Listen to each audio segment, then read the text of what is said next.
Welcome to Joy of the Hang. I'm your host, Sharon Stevenson. Today's episode is for the high achiever who's quietly struggling, for the business owner who looks successful on paper but feels exhausted, isolated, or like they're holding it all together with duct tape and coffee. Because here's the truth, connection is hard when you're carrying something heavy. My guest today is Andrew Lasisse, entrepreneur, recovery advocate, and the founder of Sober Founders, a community built for sober business owners who often feel like they don't fully belong in AA circles and don't quite belong in traditional entrepreneur circles either. Andrew has been sober since 2013, and his business journey is as real as it gets. He grew a tech support company from $36,000 to $1.7 million in 2 years, eventually reaching $4.3 million and 50 employees in 6 offices, and then watched it fall apart as ego, burnout, and overextension took the wheel. After bottoming out in 2020, which a lot of us did during COVID, he rebuilt with focus and humility, grew again to around 5 million, and his company was acquired by RightWorks in 2023. Now he's helping other entrepreneurs in recovery build success without sacrificing sobriety, peace, or purpose. This is going to be one of those conversations that hits deep because it's not just about building businesses, it's about rebuilding belonging, one honest hang at a time. So let's get into it. Andrew, start us here. What was the moment you realized sober entrepreneurs needed their own community? I have always had this sort of vision of I have this chronic uniqueness that my issues and things are only ones that I can have for myself and that nobody else can relate to.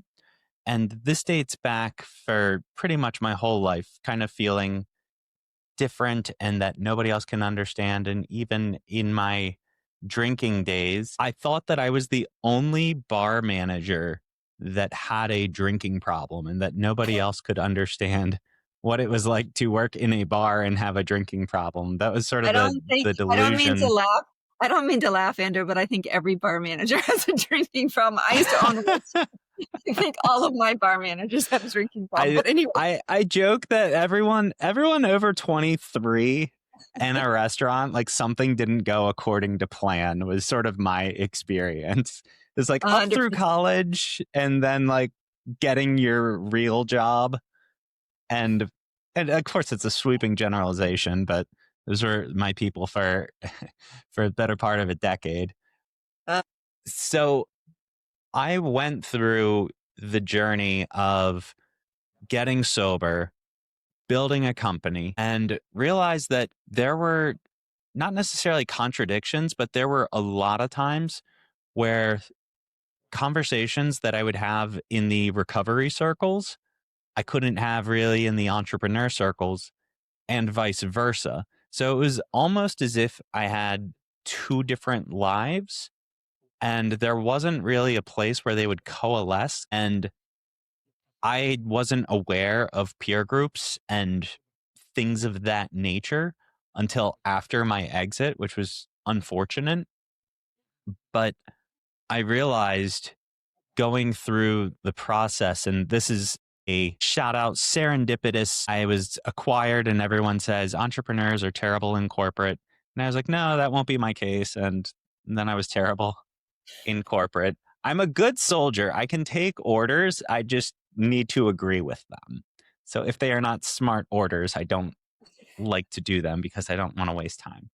But I was complaining about it for pretty much the entire year after we were acquired. And a girl had recommended this exercise called an ikigai, which is essentially you find the combination of things that you're good at, that you enjoy doing, and that you can make money doing. And I took it into ChatGPT, and I've had a successful exit. Everything's great, but also everything's terrible. What should I do with my life?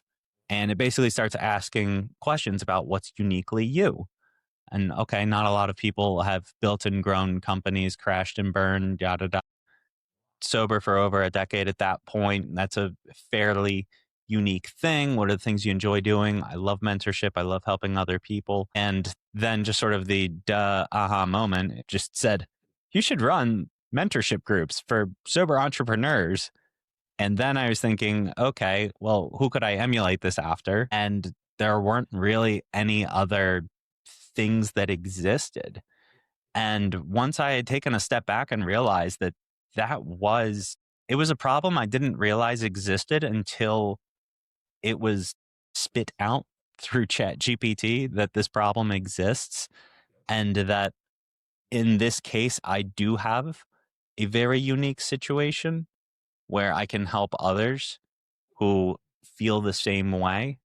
And a lot of the people that we talk to, that's exactly how the conversation goes, where they say, I didn't realize that I had this problem until I saw this, and then realized everything that you're saying is everything I'm feeling, and just never even realized that this was a problem to be solved. And it's Yeah. been a really, really great journey seeing all the people that we've been able to help, and just it's much better than just focusing on revenue numbers and KPIs. We still have KPIs because I've got an entrepreneur built in me, but they're different. Yeah, exactly. So I want to go back to, you said you're a friend of yours. What is it called? An ikigai? What is that? Yes, Ikigai, Ikigai. It's I don't I- all I know about it. I should really learn more about it since it's a huge part of the story, but Yeah. it's essentially a Japanese finding oneself, and it's just basically like a Venn diagram of things that are unique to you, things that you're good at, you get energy from, and that you're able to make money from. And even though Sober Founders is a nonprofit and there's revenue, but it's peanuts compared to what we were doing at my previous company. The bigger part of it was, what could I spend my time doing all day, every day, and not feel like I'm stuck having to work, right? Well, Where it was wake up, grind. Now it's, I get to do this. right. And I wanted to get back to it because I think this would resonate with a lot of our listeners that are feeling a little lost, right? Especially in the new year, you're wanting to make a lot of changes, reevaluate your life, set some goals maybe. And so it sounds to me like, let's see if I heard this correctly. So she mentions this concept of ikigai, and then you take it to Chat GPT. And do you actually say on Chat GPT, I'm trying to figure out my ikigai, and these are my unique qualities, and Yeah, yeah. help me to Yeah, the narrow it prompt down? was something. Yeah, it was Yeah. basically, you're an expert at Ikigai and helping people find their next thing in life. Here are the circumstances, young family. We love to travel. I want to have flexibility. I'm working in corporate currently. It's not a bad job. I get paid a whole lot to do nothing, but I don't enjoy what I'm doing at all. And it frustrates me. And even though it's only 15-30 minutes a day of work, it's just eating away at me. And so I just gave it all the details of, I don't care what the revenue looks like. I don't care about these things. What I want to do is build something. I want to help a lot of people. I want it to be able to scale. I want it to be bigger than just me. And so I took a lot of the entrepreneurship principles that have just been in my blood my whole life and put that into the prompt, just as much detail as I could about myself and my circumstances. And I told it, just ask as many questions as possible so that you can help me figure it out. And just with a lot of the questions, it sort of starts to trail after a bit, where it's it's kind of asking the same question over and over, and you pretty much come to the conclusion just based off of the questions that it's been answering. And then at the end it says, you should build this, and the little tweaking, it was spot on. So that It's so was, amazing to me, right? The capabilities of AI can really help you yeah, focus. It's amazing right. Well, and this was early on. probably October in 2024, so it wasn't as bad that time. But I mean, you look at how much it's evolved over the last year. I mean, the last month. It I know. is I know. So fast it moving.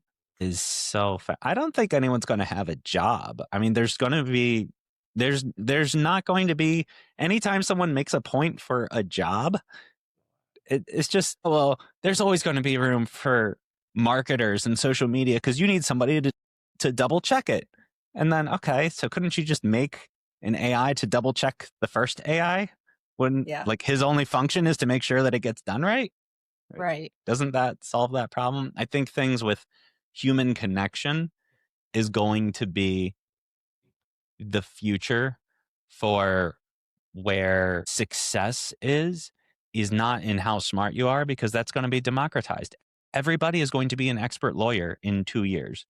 Everybody is going to be a doctor with perfect diagnoses. Everybody, it's going to be at our fingertips. There isn't going to be an edge with how smart you are, to some extent. I'm not going to say that it's 100%, but people like me that are maybe a little smarter than other people are not going to have any sort of advantage. We're evening the playing field. Yeah. That 80-20 thing is not going to fly in Well, the I don't future. know, But though. People aren't gonna have the motivation to necessarily use it in the way that, will make them experts either, and true. you're still gonna need surgeons that can go fix remove the tumors and all that stuff, so even though they might understand the science behind it, someone's gonna have to actively, right? I mean, I would think. At Palm Beach, I should know. My kids were born there, but Palm Beach Hospital, I can't think of the name, but the hospital my children were born at in West Palm Beach, they have robots that are doing surgery now. That's scary. Yeah. So I Yeah, mean, the whole world is that's the scary. whole. Are you So, in and it Florida? helped me find. Yeah, Yeah, in West Palm yes, Beach. yeah, yeah. I'm on the other side, Sarasota. Yeah. She probably knew that. But anyway, okay, so you said it perfectly. AA circles don't fully get business stress, and business circles don't always understand sobriety. So, what do you think are the unique struggles that sober founders face?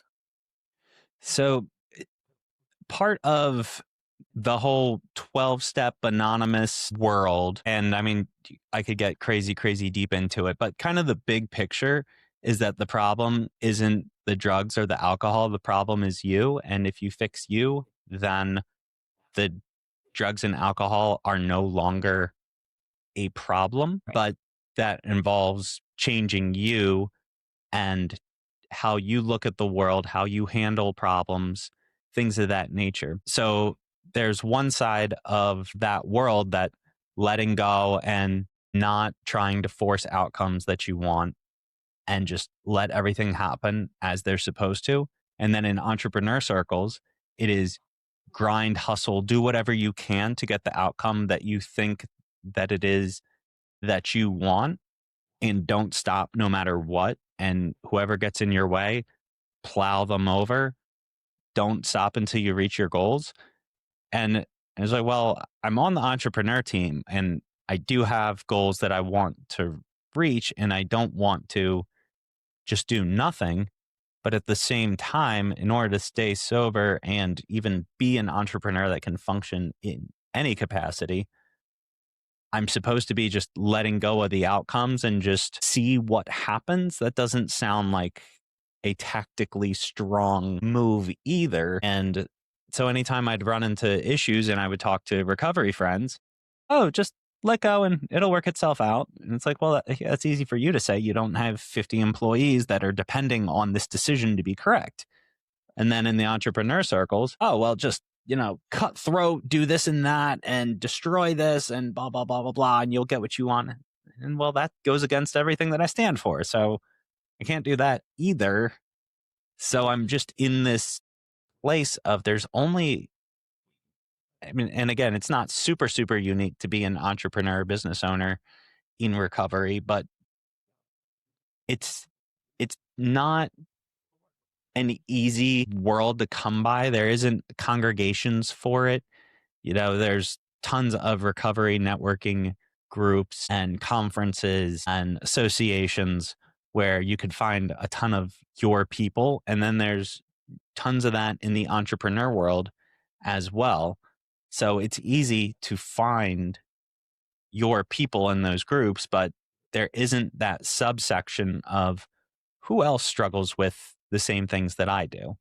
And that was really where it clicked for me that this wasn't just an invented Andrew problem that I'm trying to solve that people don't have, but bringing the awareness that this problem exists and that while I don't have the solution necessarily, I have been there too and have felt how you've felt.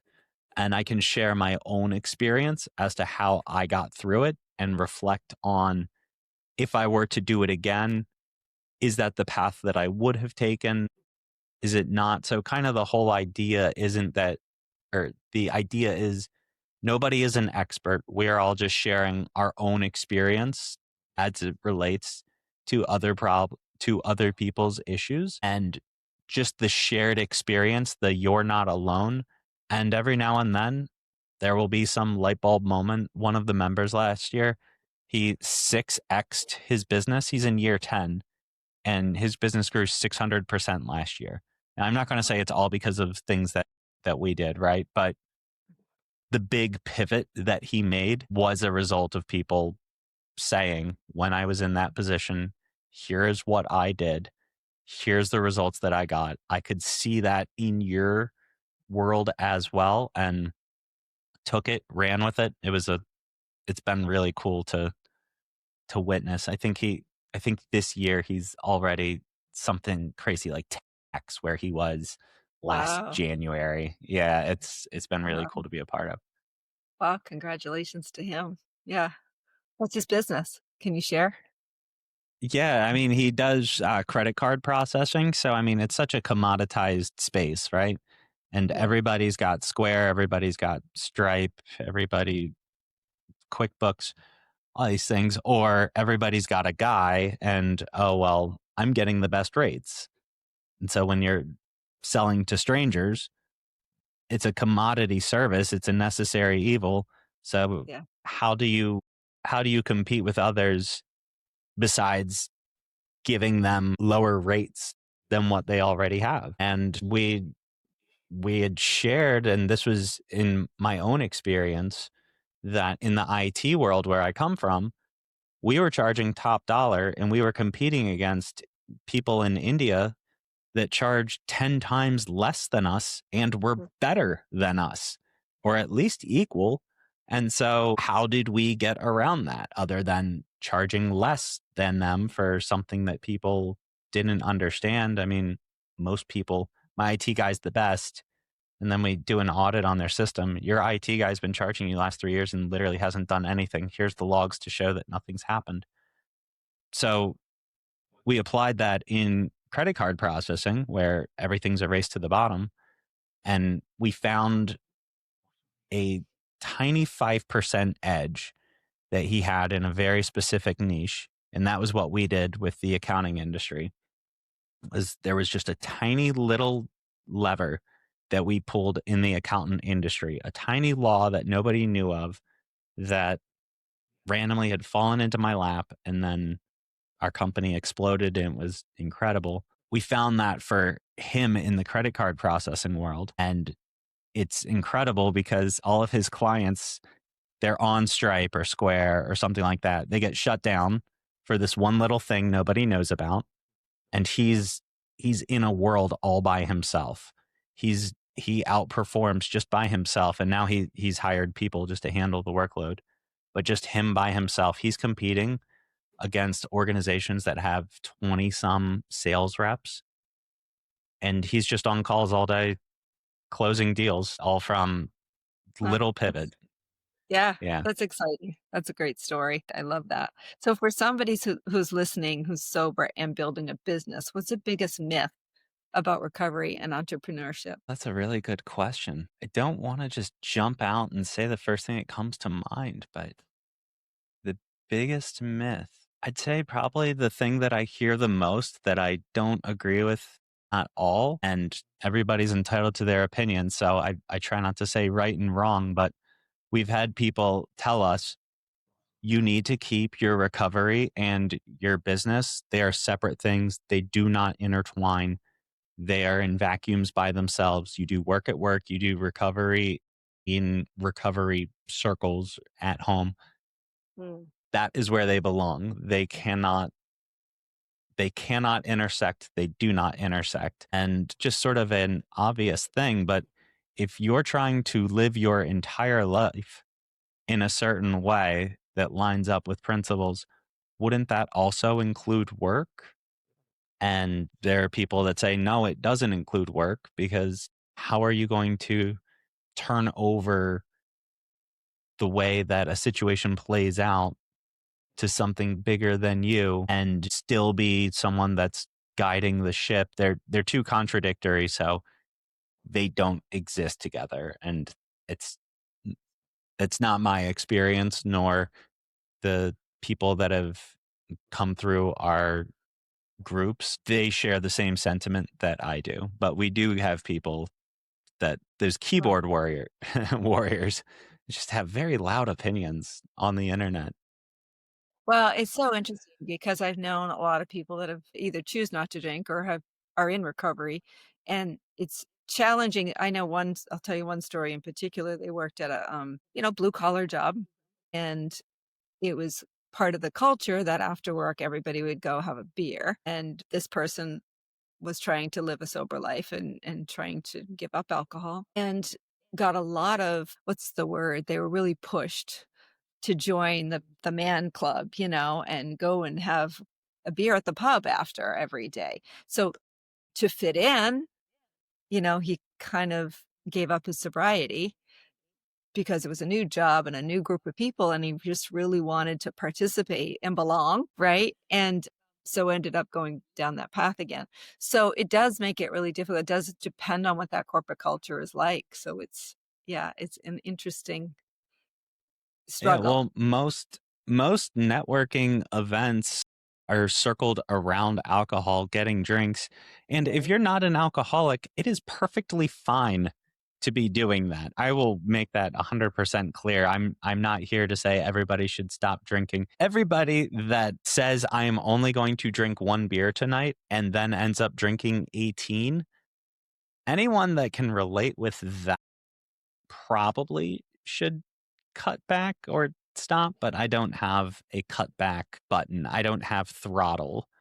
I find something I like and then I do way too much of it and either have something great like the nonprofit has turned into, or a terrible vice the way that alcohol was. But then flip side, got sober and really dove in, and things, at least 13 years now into it, have worked out better than I could have ever planned out. So Yeah. I've learned that it's not necessarily about the outcome that I think that I want, because if I go back to early 2013, January 25th, 2013, where I get pulled over and get a DUI and then everything goes terribly.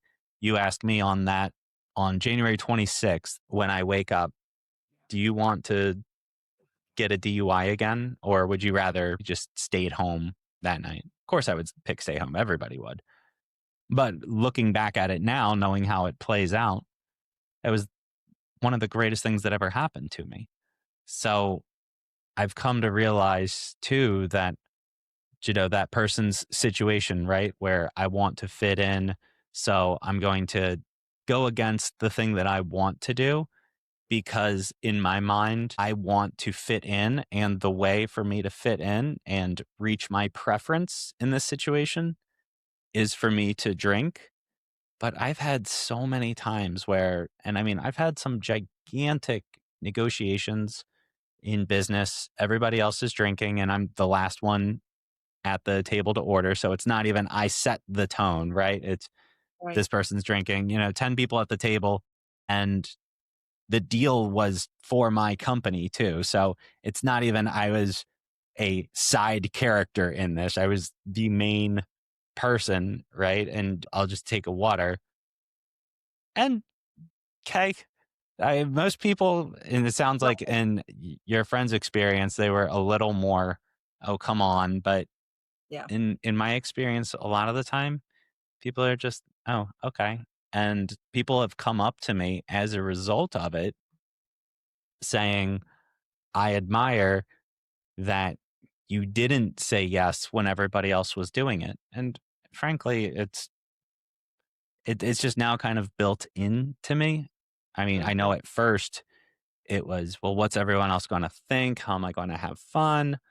I Yeah. can't do anything anymore. And just the reality is that's not, that's, it's not that. It's actually kind of fantastic getting into the recovery world. But now it's a lot less taboo now in this day and age. I think Apple Watches telling you about your sleep has just completely changed the entire view on drinking, because a lot of people have come into our group just saying, "Yeah, I need to stop drinking because I get bad sleep. My Apple Watch, anytime I have even one drink, my watch says I didn't get good sleep, and I want to be a high performer, so Oh, I'm wow. going to stop drinking." You know, Wow. my Okay. experience was a little more difficult than, even An Apple one Watch. was bad. I don't know what just one is. That's funny. Well, it's just it's very pervasive in our society. It's a societal norm to go, like you said, have a cocktail, go out to happy hour. It's part of what we do socially. And it's the first thing you're asked for when you sit down at a table. Can I get you a cocktail? I mean, it's a very, when you're out to eat, it's just as normal as ordering a hamburger. So it is kind of interesting though. But what I'm hearing from I've got friends that are in the industry, and what I'm hearing is that alcohol use is way down actually, that the sales are down, that this generation has really made a huge shift actually in making better choices, because there's just more information, I guess, available, but they don't want to. There's a lot of sober bars opening now and mocktails on the menu. So there's definitely a shift happening. So, Yeah, and the societal norms really does advocate for people that are trying to be more health conscious. And in those 12-step circles, all I've been surrounded with for the last 13 years are people that are just raging alcoholics like me that don't know how to just drink one. All I know is if I drink one, then I must black out. That's just, I don't have a throttle. yeah. And meeting people that come in and say, "Yeah, I need to stop for health reasons." And I was asked to moderate a group in another organization that I'm in for entrepreneurs, and it was okay for people that are sober. And just what I'm used to is, I'm Andrew, I'm a blackout drinker, blah blah blah. I'm a raging alcoholic, and I can't drink because everybody that I've talked to for the last 13 years is in that same boat and they get it. And then, the next person like, wow, that's crazy. I've never blacked out or anything. It's just my watch is telling me that it's, I just don't get good sleep. I used to have they said a glass of red wine was good for you, and my sleep is just really not good. So I'm here just to sleep better and perform better. And then just everybody else. There was probably 15 people there, and there were maybe two other people that were in the, I'm a raging alcoholic and I can't stop using drugs, and thank goodness this exists. But most people were in the, I don't want to drink anymore for health reasons. And you're right that the younger generations, they're not in the mindset of the Animal House, the parties. That's just not what the current generation is into. No. It seems odd to me. I feel like that was the best part. Rite of passage. Right? Yeah. Now it's more lattes, which is all that's okay, right? Yeah. Well, and they make mocktails, It sounds like the Apple Watch people need their own support group that's separate from. right? Doesn't seem Right. like the same level. Well, and what's happened, and this was the goal up front, where I love to help other people share my experience and then watch other people take it and run with it. But I didn't want the nonprofit to just be Andrew at the top and you all get to pick my brain for free. And that's what the nonprofit is. So what has started to happen, and this was by design, is that people in the large, if you don't drink and you're an entrepreneur, you're welcome. People in that group have said, well, I want one where people are further along in their journey, people that do 12-step recovery, people that have more than a year sober, people that have several W-2 employees. And so they're running their own groups. And the beauty in that is it's something that started off, it's free, volunteer based, and then people really being into it and wanting their own version of it. And that doesn't require me to facilitate. It doesn't require me to give any of my time. It's just I built the platform and they get to use it and help other people. So there's that ripple effect of I built the thing, but other people are using it to help other people. Yeah. And that's been a really cool thing to see. My goal for 26 was last year, I probably ran, we do 2 groups every single week. I probably ran 70 ish of them, give or take. The executive director ran a chunk, and then there were some days where we just had to ask a volunteer because neither she nor I could do it. But the goal this year was that I do 0. So we're 2 weeks in. I got it. Yay. So far, so good. Yeah. All right, Yeah. let's roll the clock back a little bit and go back to your first company. So you built something huge and you've lost it, correct? Did I get that right? Yeah. Yeah. So Yeah. tell me So what did first of all, what did going from 36,000 to 1.7 million feel like? And then tell me what the warning signs were that things were starting to collapse for you. yeah, there was a lot of imposter syndrome, a lot of mistakes made, a lot of lessons learned, a lot of that's why everyone does it that way. A lot of experiences like that. But before I'd started my company, I was at another startup doing IT work, and that company went out of business. And my knee jerk reaction was I went to the owner. I was running the whole tech department at that company. And I went to the owner and I told him, we don't have to tell the customers that we're out of business. I will just work for free and you can keep collecting the revenue.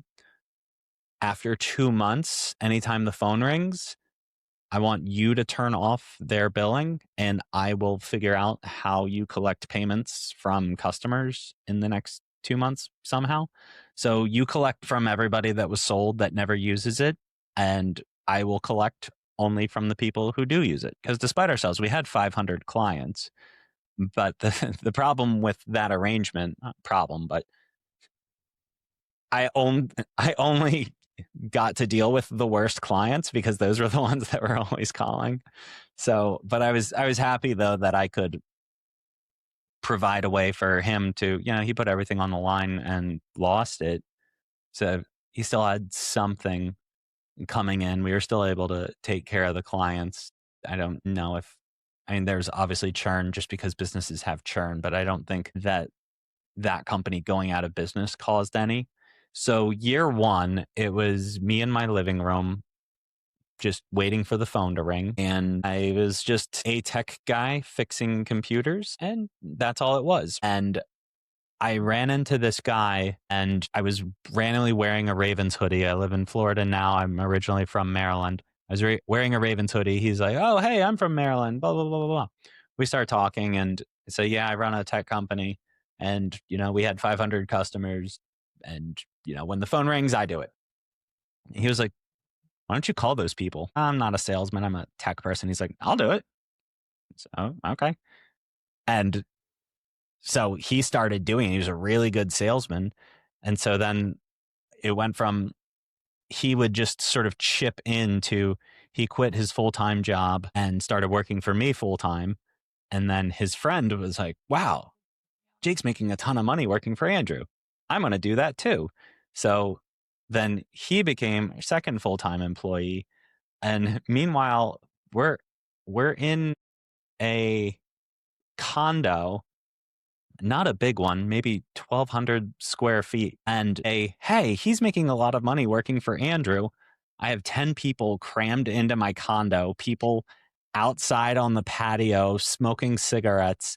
The entire neighborhood just absolutely hates me. I was the only American in there. The whole community was Finnish and just a random thing. So they don't take kindly to not their type.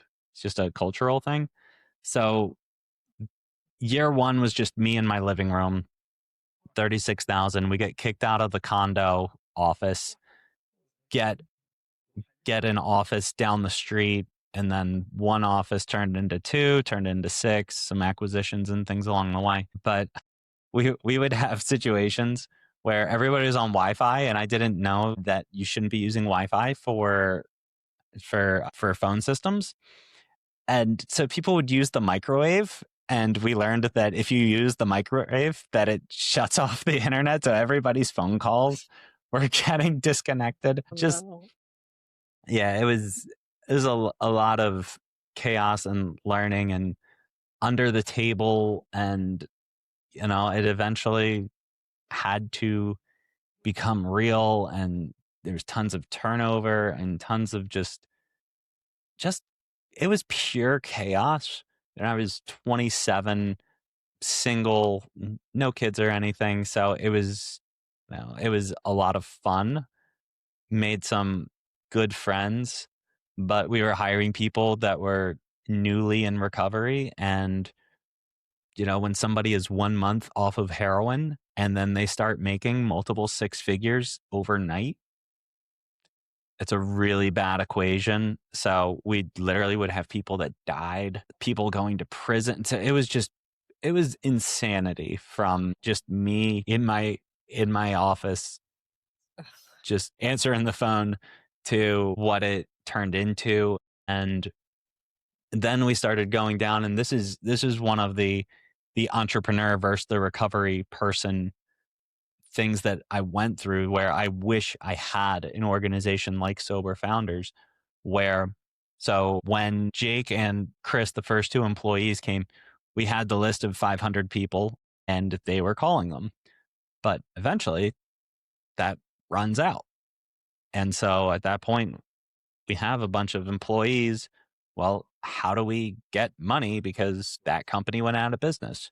And then, not really proud of it, but we started finding very shady ways to market, perfectly legal, but it was not spiritual at all. It's just, hey, look, we technically point to this and it's technically okay. So entrepreneur circles, everyone, well, you've got 10 employees, you've got to make money and this works. What's the problem? And then recovery circles, they're like, dude, you're a piece of crap. Don't do that. And it's like, well, okay, well, how do I pay all these people's paychecks? How do I cover health insurance? How do I pay for rent? How do I do anything? And ultimately what happened was I landed on the recovery side. And I remember I was in a parking lot, and I had just said, you know what? I give up. I'm just going to go in to work tomorrow and just tell everyone, I don't know what we do, but we're not going to be one of these grimy organizations. And if you want to quit, I get it. And as soon as I did that, and this is just one of those crazy, the universe always provides, I get a text message from a guy. When you randomly bump into someone at a place, oh yeah, we should exchange numbers, and then you never talk to them again. Like there's million people in your phone that you don't even know who it is, right? So like Dan from Dunkin' Donuts, right? Just okay. Dan from Dunkin' Donuts. He texts me saying, hey, your company had 500 people and you guys turned it around and made money from it. My company had 60,000 customers and we just went out of business. Could I sell that list to you? And this is within like a minute of me just saying, I give up. This, miraculous thing. Then, we weren't doing great financially, but I did know our numbers, and I knew that for to get 60,000 people on a flash drive, if he would charge me less than $300,000, it would be a steal. Anything less than 300 was just perfect. And then I'm thinking, he doesn't know what my numbers are. I could probably just say, "Hey man, I'll give you 100. Is that cool? Yeah, $100,000." I mean, it's just a flash drive. $100,000 for a flash drive seems like a pretty good thing. And then I was just like, you know what? If this is meant to be, I'm not going to try to manipulate. Like, the whole problem that we're in right now is because we were trying to manipulate and change everything. So just, I'll let him decide what he thinks is fair. And so then he wanted $600.00. He only wanted $600 for it. Oh, And wow. I What? couldn't wrap my head around it. And then I'm thinking, he's just trying to scam me. But for $600, this could be the thing that I talk about 12 years from now. So I wasn't thinking that far ahead, but it's like, this could either be a stupid scam and I lose $600, or this is the universe putting something in my lap once I finally surrendered. And we made our money back in, I think, 1 hour, 2 hours. And it turned into just a gigantic thing. And then I became the guy who these tech companies would all go out of business because they were all doing the shady crap that I was doing and gave up on. So they would all go out of business. And then I was the only one that could make any money off of it because we were doing it honestly. So Huh. it just became this revolving Oh, door of people. yeah. They see the fast money. They don't play the long game. They blow up because it's not a strong business model. And then they sell it to me for pennies on the dollar. And that worked. And you had mentioned how it went from, so that's how it went from 36,000 to 1.7, was a lot of the $600 story. And then more and more started coming. We, we were, again, it was crazy. It was before kids. There was like a company run by the mafia, and that worked out surprisingly well too for us. It was it was a it was a wild time, but Yeah. I had started taking for granted that our business model basically depended on other people messing up and us cleaning up the wreckage. And just what ended up happening was people stopped making these tech companies because nobody stayed in business except Andrew. Everybody else was losing money and everything was going terrible. So these companies stopped getting made, which dried up our whole pipeline because we depended on new leads coming in from companies going out of business. And a list of 60,000 people would last for a year. So we didn't have a plan B. And so at the peak, it was at four, I forget the exact number, like 4.3 million, something around there. And Yeah. then the next year was 2.5 million. And then the next year was less than that and less than that. And so I'm feeling all this guilt and shame of my company is doing poorly. Entrepreneurs get it. Then if I go to like a 12-step room, I'm like, we only did $1 million this year in revenue. They're like, $1 million, you're a millionaire. And then it's like, okay, let me explain net revenue versus gross revenue. And I have employees, and like these people depended on me to Yeah. be successful. And I've let them down. I've had to fire a ton of people. Now they're losing their benefits. Their families are affected. And, but again, it comes down to preference. Was it my preference to go from 50 people, 6 offices to 10 people remote work from home? The way that we got there, no. But then, and, it's just a serendipitous moment. My accountant, he said, "Hey, there's a new law from the IRS. Can you help me with this thing?" "Sure, I'll make a security plan for you." And it took me a week to do it. And I said, It's like, every single one of you is legally required to do this because it took me a week and I know what I'm doing. Yep, every single one of us. And so then we just kind of leaned into, hey, we have 20,000 some regular clients and we got this little thing for accountants too. And we were talking with a consultant. We would get quarterly reviews with a consultant, and he kept asking questions. And we'd say, well, for everybody else, we do this. And for accountants, we do that. And for everybody else, we do this. And for accountants, we do that. He said, you realize you just have two different companies and you should just kill the one that has all the clients and only work with accountants because it's more profitable, more scalable, blah, blah, blah, blah, blah, all this, that, and the other. And we had a 2-year advantage where nobody else was selling these security plans. And even at the time of our exit, the end of 2023, so it was about 4 years into it existing, we had sold about 6,000 of them. I have no idea who second place was, but if there was a second place, they were maybe at 100. The company that acquired us, we had 12 employees. The company that acquired us had 700. They had sold 30.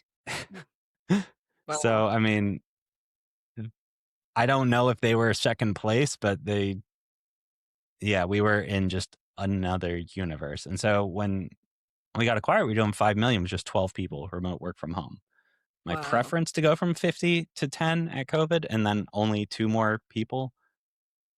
The journey wasn't necessarily my preference, but the way that it ended, it forced us to niche. It forced us to go in a different direction.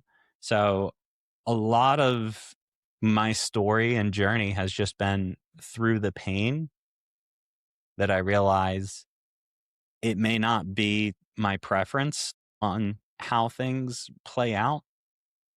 But when I take a step back and look at it, it always ends up exactly how it's supposed to be. And majority of the time is better than I could have ever imagined. Because my goal when I started, 6,000 was almost reaching my end goal. My end goal was 50,000. That's funny. 50,000 a year was my goal because that would Yeah. replace my restaurant bar manager salary. Right. Yeah. You weren't Yeah. reaching high enough. Yeah. Yeah. So if I got everything that I wanted, I'd be cutting myself pretty short. Yeah, So but it a was couple takeaways from your story. One, that you're really good at recognizing opportunity when it comes your way, and you're really except open. Bitcoin. I didn't do either. I know. I was a little late to the game on that one too. I was like, "Oh, too late." I guess, We were well, doing, I didn't understand Bitcoin still. Well, I had actually had, do you know, have you heard of Charlie Shrem? Have you heard that no, I name? haven't. He is one of the early founders or were early investors in Bitcoin. He started Bit Analyst was the name of the company. So it was like a trading company for Bitcoin. But anyway, kind of similar to stock market. I had him on the show. He was one of my early guests on the show. And I was like, okay, break this down like I'm in kindergarten because I just Right. don't. So he does a good job in one of our early episodes of really explaining what it's all about and cryptocurrency in general. But When yeah. when we were doing business in India, we could only do business through Bitcoin. So Bitcoin was just how you do business in India. So Wow. once upon a time, I had a $200 basis on Bitcoin. We would have been better off if I just never, if I just never used it No. and had just held on to it, but coulda, woulda, shoulda. But yes, Right. there are times where I recognize gaps in the market and see opportunities, and then my the addict side of me sees here's a tiny opportunity.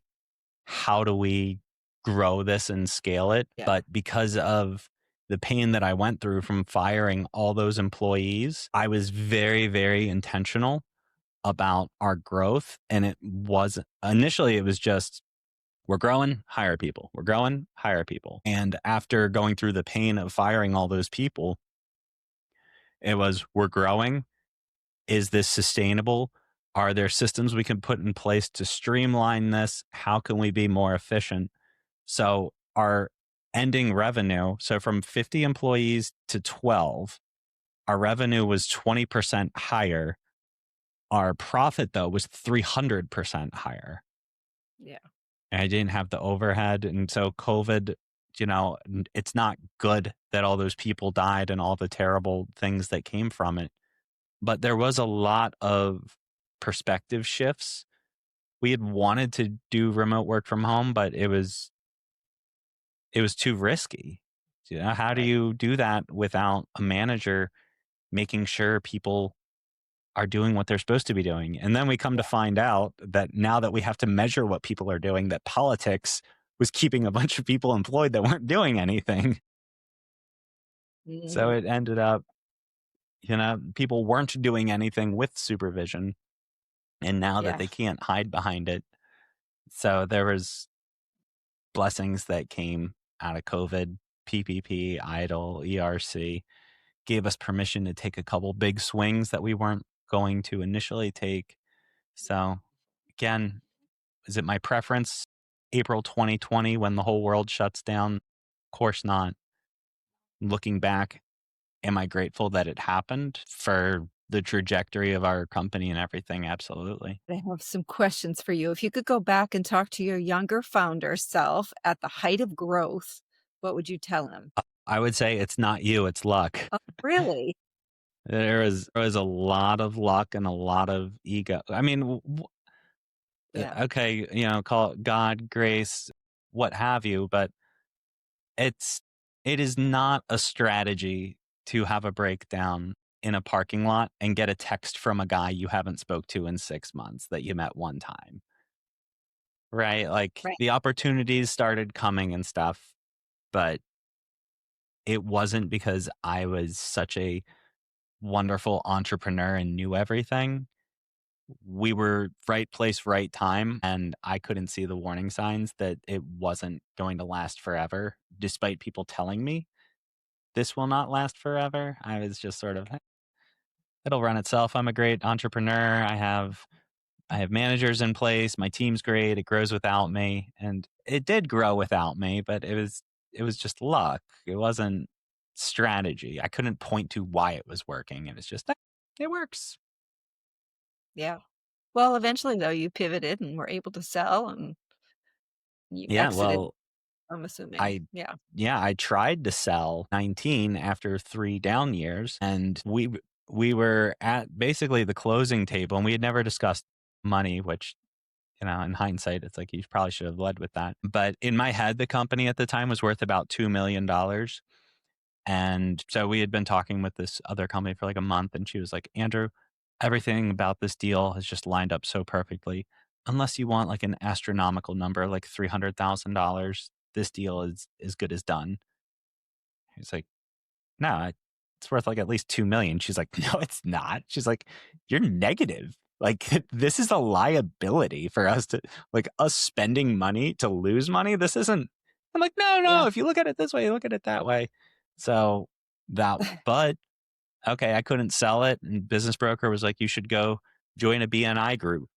And through that was where I met my accountant who said, yeah, we got this new law, Yeah. Wow. you And know? there you go. Yeah. Yeah. So You my picked the ball up preference, and you ran with it. yeah, Right. my preference in 2019 was to sell for 2 million. And it was more than 2 million. We'll just leave it Yeah. at that. We'll just leave it Yeah. at that. Exactly. So, what boundaries do you protect like your life depends on it? So I make sure that family comes first. And I've made a very conscious effort to not be the person that misses events and things because of work. So when there are family things, and there's always little pieces here and there, but I can honestly say I haven't missed any major things because of work or in the pursuit of a hustle grind, anything like that. I've made sure that I say the words that my family is prioritized, but also that my actions line up with that. You walk the walk. That's awesome. So, tell us, you kind of have laid it out, but let's go deeper into this. Tell us what Sober Founders actually is, how it works, and who it's built for. So as the name implies, Sober Founders is built for sober founders, sober business owners, entrepreneurs. what have you. And it's mirrored off of a lot of the other peer group models like the entrepreneur organization, the young presidents organization. So EO, YPO are sort of the ones that we've emulated with this. And the concept is essentially we get into a room with other people that are like us, and the requirements to be in are that you are sober and own a business. So we all have that built in. I know what you're going through and that our situation is a little bit unique because there's a million business masterminds out there. There's a million sobriety things out there. So, but there isn't anything that combines the two of them. And so we get together and it's safe space and people will share, I am struggling with this. And it could be life related. It could be in entrepreneurship.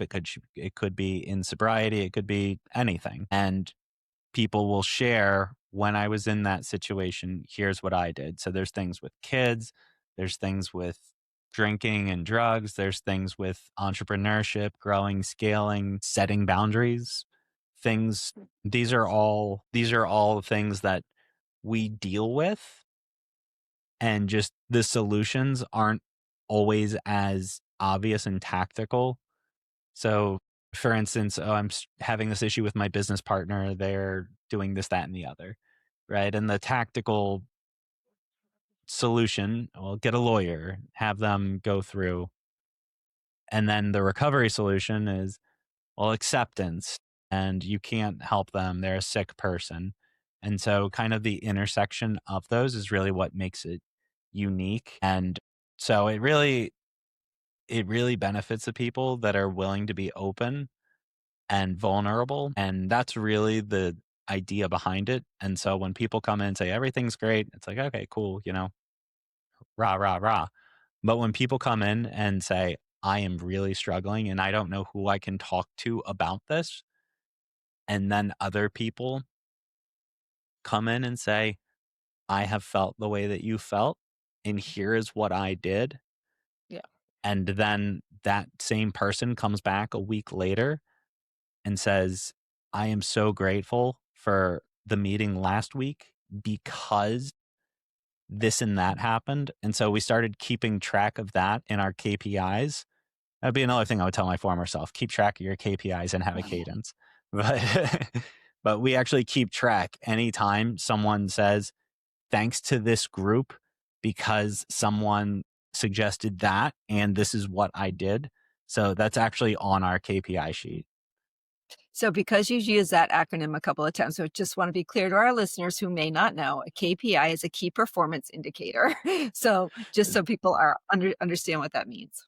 So Yeah, you yeah. are So basically, yeah, it's our a business measure numbers. tool, right? Yeah, For business exactly. people. Yeah.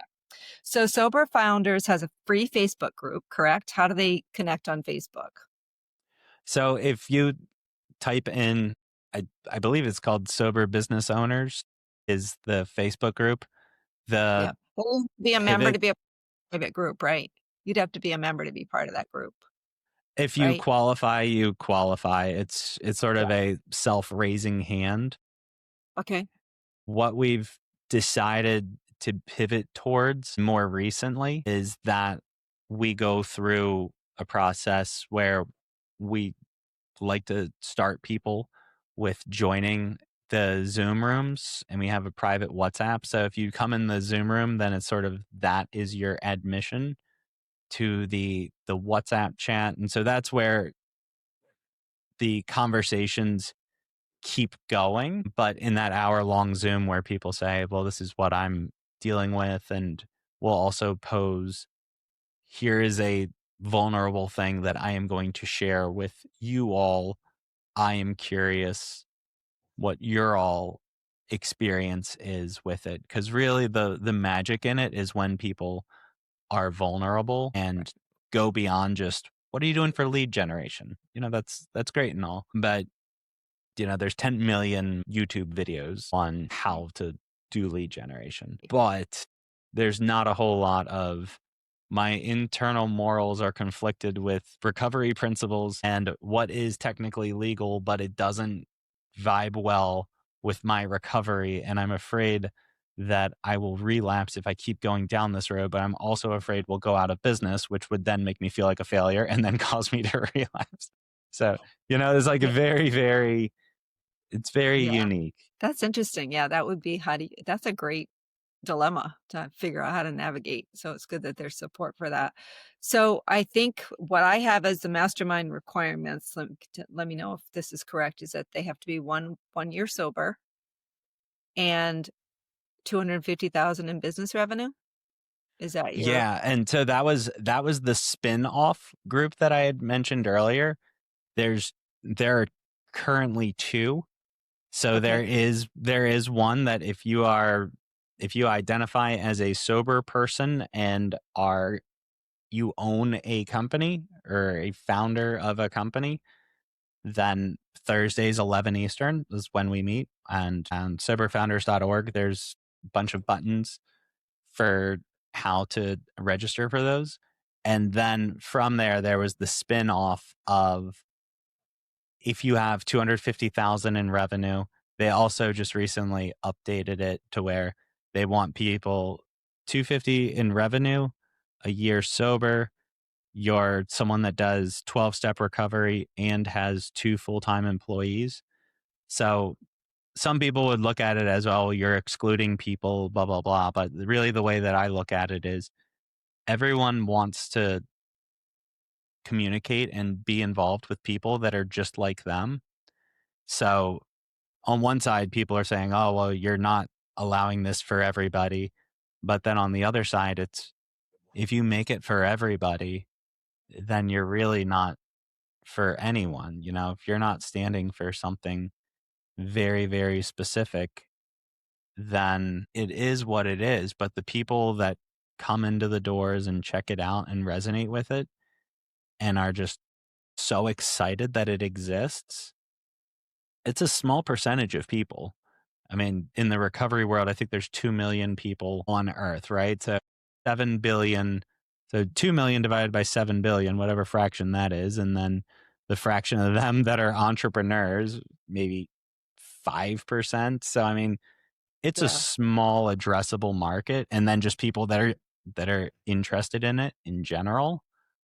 It's small, but the ones that get it just absolutely love it. And the ones that take advantage of it, seeing the results that other people get. I've had people with tears of gratitude. I've made 2 people cry so far. Yeah. Yeah, and we had people crying on the IT side, but it was never for good reasons. I'm It was sure. never for good reasons. So these were good tears? These were tears of gratitude of I'm so grateful that this Oh, exists. And the tech side, it was I wired all of my life savings to someone in India because they said they were Microsoft and talking to the police about how that could have happened. And mm, yeah, so yikes, yikes. better tears this time. That's great, and I'm already thinking of a couple of people I wanna connect you with, so this is great. Joy of the Hang is all about belonging from womb to tomb. How would you define belonging for someone in recovery? Really, the problem that I had struggled with for such a long time was thinking that I was alone and that no one else could understand the things that I was going through. And it's really not the case. I mean, everyone kind of has, their little things here and there, but especially in recovery, it's such a gigantic community. And the whole idea of it is welcoming other people and letting other people know you're not alone. The mantra of I have been where you have been. Here is what I did to get out. That whole idea and that sense of belonging was really what had drawn me to that world to begin with, aside from the police forcing me to go and rehab and all that stuff. But after I was forced to go enough times, it stopped being that I have to go to these meetings. And now it's I get to go to these meetings. Right. Yeah, it's nice when you get to that shift. All right, let's go to the speed round. You ready? What's a habit that keeps you sober and successful? I have taken up running again with my addictive personality. when we were pregnant with my son in 2019 was going to be able to run 1 mile. And now I've finished 6 marathons. My seventh is in March. Oh my God. Yeah. So running, clearing my mind. And it's rapid. I won't tell stories anymore. Wow. Oh, Yeah, that's running. okay. That's all right. You're fine. Marathons are, yeah, I've done 5 halves, but I have not signed up for a full. So I'm getting They're, too old. It's they're, too much of the body. Yeah. it destroys Where's your number 7? body. It does. Where's number 7? Tokyo. Oh, wow. Tokyo. Have you Yeah, been? yeah, the bucket list. Yeah, I am running in the Tokyo Marathon because last year when we went to Tokyo, I was like, this is the greatest place. I need an excuse to come back here. And so that's how it happened. My gosh. Well, good luck to you. That's Thank you. awesome. All right. So something that you believed about success in your 20s that makes you laugh now. A good question. I think it was, I'd say back then, I just looked at money equals success. And now I'm in that camp that says I know tons of rich people that hate their lives and their family's terrible and they have all the resources, but they don't have the life that they want. So I don't really define success as a dollar amount the way that I used to growing up, but more your satisfaction, gratitude with life. Okay, good answer. What is the most underrated recovery tool? Underrated recovery tool. Sober founders. We can go Yeah, with that. Is there another one? it's is pretty underrated. I personally found that the 12-step recovery community has been the thing that completely changed my life. And the way that it's depicted on TV and from what I've read on the internet, a lot of people are very, very against it. That hasn't been my own experience. So while it's well known, there's a lot of kind of misinformation about it, but that one's too well known. Let's go with meditation. We'll go Okay. meditation. Okay. Underutilized. The Okay. sleeper. The You sleeper know what though? recovery It's tool. coming up a lot though on a lot for a lot of different things, not just addiction, but lots of, a lot of people are turning to meditation. So it's become a little more mainstream than it used to be. Yeah, us Yeah. 12 steppers were into it before it was cool. Same with not drinking. Just always Well, there ahead of you the go. trends. Who knew? You guys are leading a whole movement here. Yeah. Meditation and so what's harder, scaling a company or regulating your nervous system? I think that's gonna depend on the person.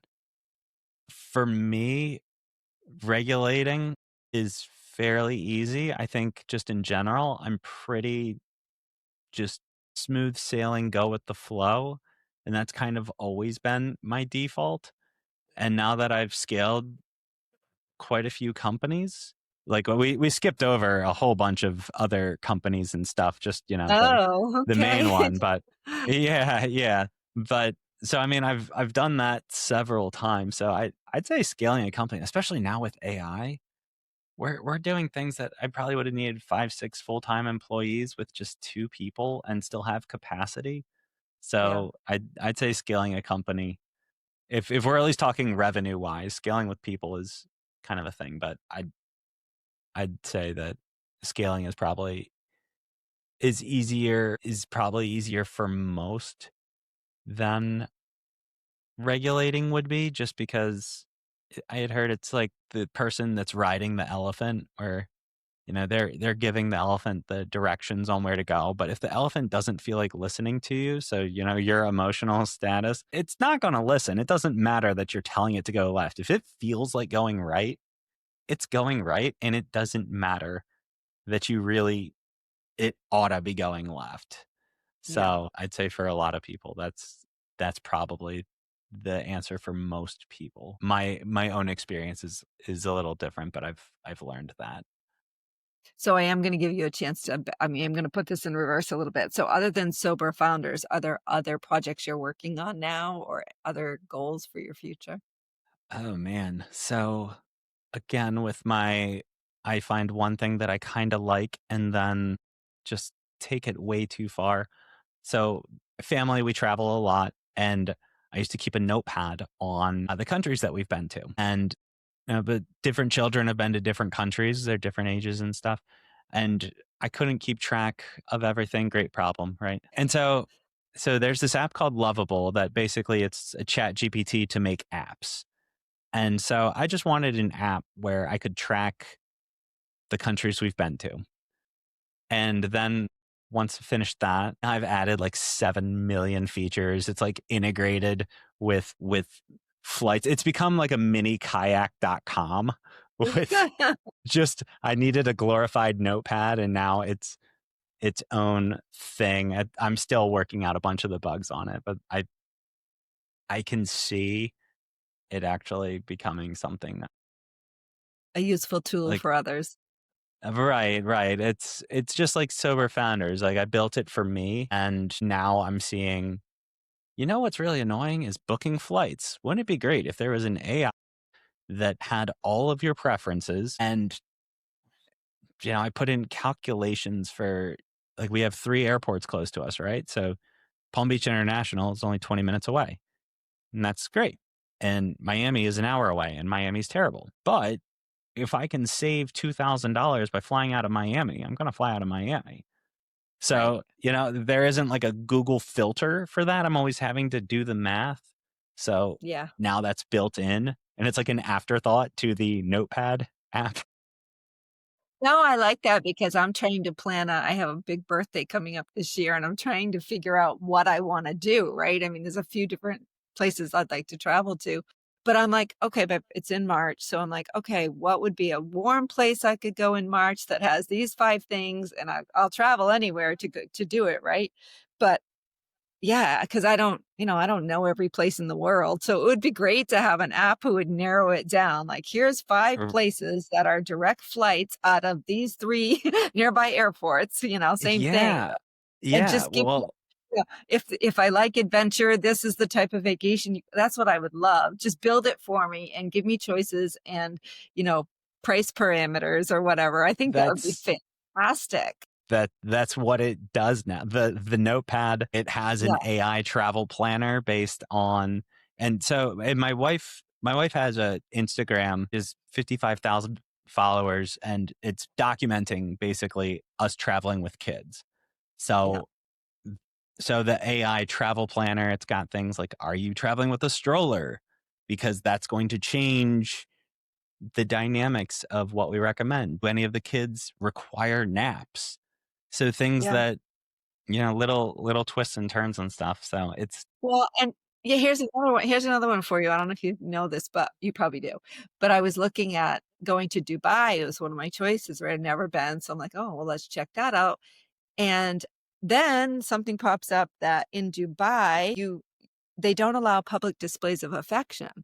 As a matter of fact, you could get arrested if you kiss your partner in public there. So there's all these little nuances that I wouldn't have thought. I mean, we're very affectionate, right? Like, I'm like, oh my gosh. So now you have to think about what's the culture like in that area and what's allowable and what isn't. So there's it's so all of these funny. I things. forgot about that. I mean, just a little thing like that. Like you're not even supposed to be holding hands in public. Yeah.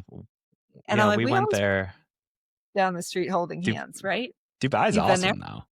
Is it? Yeah. Okay. So that Yeah. should be on my list. What's interesting about that, and I found this with a lot of just countries in Asia in general, is that laws in America are very much like best practices for the most part. Things like jaywalking, right? It's like, Right. okay, if you're not going across traffic, who cares?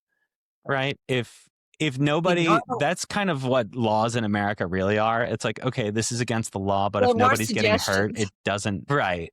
Right. But in in Dubai, we happened to be there one of the few times that it rained and it rained hard. And we were at the Grand Mosque and so they kind of have like a mall underneath. There's like an elevator and then a mall underneath, and then you're in the Grand Mosque. And so we were leaving and it was raining. And this guy was at the exit. He's like, "You can't leave. It's raining." We're like, "We're from Florida. It rains all the time." He's like, "No, it's raining. You can't leave." And we're like, we've got crying kids and stuff. My daughter was like 7 months old at the time. Like she was she was brand new. Yeah. And kids screaming, and we're like, you're not going to tell us we can't leave just because it's raining. This is ridiculous. And we get in and leave because, we're Americans. We do what we want. And then I found out he was telling us we can't do it because it's against the law to drive while it's raining. And their roads aren't built for it. I didn't realize ours kind of have like slants to get it to go off to the side. Theirs are just flat roads because it's not built for rain. So it Wow. was a pretty bad rain, but it was flooded like crazy. But yeah, for Wow. them, laws mean laws, and you obey Yeah. the law. You You obey them. can Yeah. get kicked out of the country just for getting into a fight. Like you could be banned permanently. Yeah. But the flip side of that, they they only have law-abiding citizens and like really, really nice, great people was our experience anyway. So Well, I'm just saying, if you haven't already thought of that, put some do's and don'ts on your app for each place that you can, right? For those of us that wouldn't know otherwise. And actually, yeah, I don't want to get arrested for kissing my husband in public. yeah, that's So, it's very true. yeah, so put some do's and don'ts on there. Okay, one final question, and then we're gonna say goodbye. So joy of the hang means what to you? I would say just in general, it's about being in peace with who you are and where you are, and just having gratitude in that moment and being okay with that. I know for myself, it's always been hustle, hustle, grind, grind, grind, grind, grind. And when I take a step back and just appreciate things for what they are, I think that really makes all the difference. Yeah, I love that. Andrew, this conversation was powerful because it's not just about sobriety, it's about identity, humility, and the courage to build a life that you don't need to escape from. I love that sober founders exist because it's proof that we don't have to choose between success and wellness, between ambition and peace, between growth and groundedness. And to everyone listening, if you're a sober business owner or you're rebuilding your life while building a vision, please hear me. You are not alone, and you don't have to do it alone. Andrew, thank you for your honesty, for sharing the full story, the wins and the warning signs, and for creating community for people who deserve to feel seen. For your joyful act of the week, if this episode spoke to you, do a joyful act right now. Share it with one person who needs encouragement, hope, or community, because you never know who's quietly struggling behind their success. And if you haven't yet, please follow Joy the Hang on Apple Podcasts, Spotify, YouTube, or wherever you listen, and leave a review if this show has helped you. It's how we keep spreading the social wellness movement and reminding people connection is not a luxury, it's a lifeline. Andrew, before we close, can you please tell everyone where they can find you and Sober Finders? Soberfounders.org is probably the best place, or find me on LinkedIn. Lasisse is spelled Lassise. Yeah, that would be a good place to connect. But Sober Founders is the center where everything comes together. Awesome. Well, thank you. It's been a joy hanging with you today. Yeah, same with you. Thank you so much for having me. My pleasure. Bye.